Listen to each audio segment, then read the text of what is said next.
வாருங்கள் இன்றைய நாள் தியானத்துக்காக ஒரு வேத வசனத்தை வாசிப்போம். மார்க் எழுதின சுவிசேஷம் 5வது அதிகாரம் அதனுடைய 25 சில வசனங்கள்.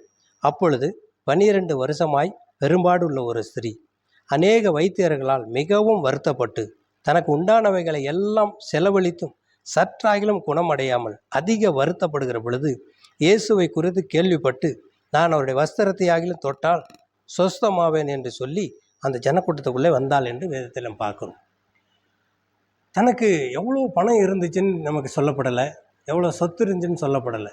ஆனால் அவங்க எவ்வளோ சுகவீனமாக இருந்தாங்கன்னு மட்டும் சொல்லப்பட்டிருக்கு. 12 ஆண்டு காலங்கள், 12 வருஷ காலமாக ஒரு பெண்மணி தன்னுடைய சரீரத்தில் நீங்காத வேதனையோடு கூட இருக்கும் பொழுது அந்த வேதனையின் வலி எப்படி இருக்குன்னு தெரியும்.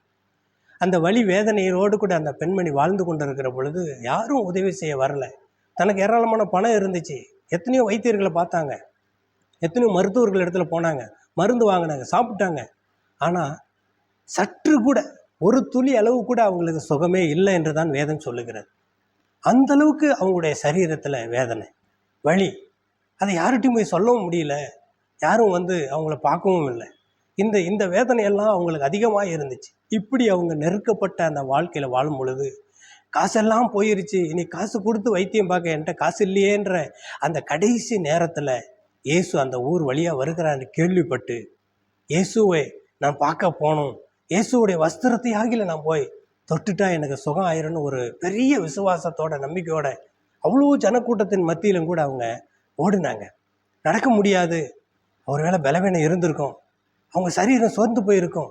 இருந்தாலும் அதெல்லாம் பொருட்படுத்தாமல் எனக்கு தேவை சுகம், எனக்கு தேவை சுகம், இயேசு எனக்கு தருவார் என்ற நம்பிக்கையோடு கூட போனாங்க.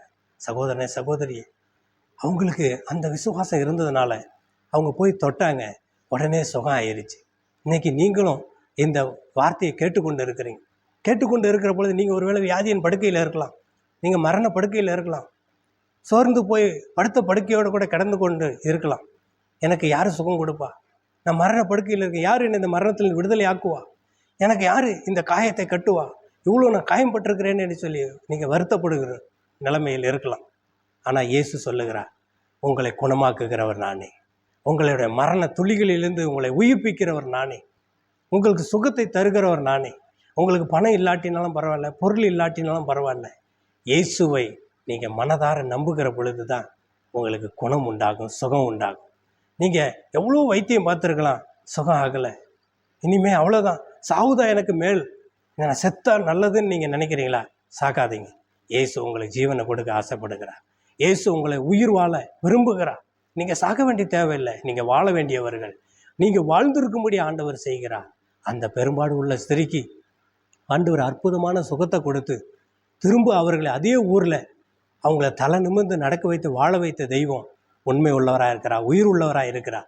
இன்றைக்கி நான் சொல்லுகிறேன், நீங்களும் இந்த உண்மையுள்ள தெய்வத்தை நம்பும் பொழுது, இயேசுவை விசுவாசிக்கிற பொழுது, அவரை மட்டும் நீங்கள் உங்கள் தெய்வமாக நீங்கள் ஏற்றுக்கொள்ளுகிற பொழுது உங்களுக்கும் சுகம் உண்டாகும், நீங்களும் சுகமாக இருப்பீர்கள். எத்தனை பேர் நம்புறீங்க? கர்த்தர் உங்களை சுகத்தை கொடுத்து பலத்தை கொடுத்து உங்களை வாழ வைப்பாராக. ஆமென்.